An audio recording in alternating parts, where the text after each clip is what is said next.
تعالوا حبايبي اقولك ازاي انا نظفت فلتر الغساله بتاعتي. هو فلتر اي غساله اوتوماتيك بيبقى اسفل الغساله على ايدك اليمين تحت خالص.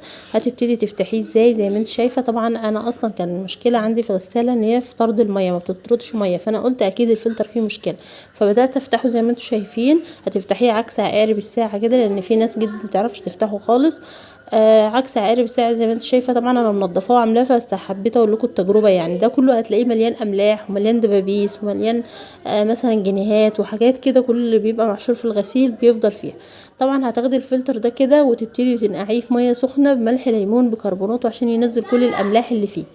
طبعا لما تيجي تدخليه الفلتر ده له مجرى يا جماعه، حاسبي عشان ما يتكسرش منك، لان كده هيعتبر هتضطر ان انت تجيبي فلتر تاني قطعه غيار، وطبعا ما بتطلعش زي الاصليه خالص، غير ان انت هتتصلي بالشركه وهتجيبيهم ويدفعوكي قد كده.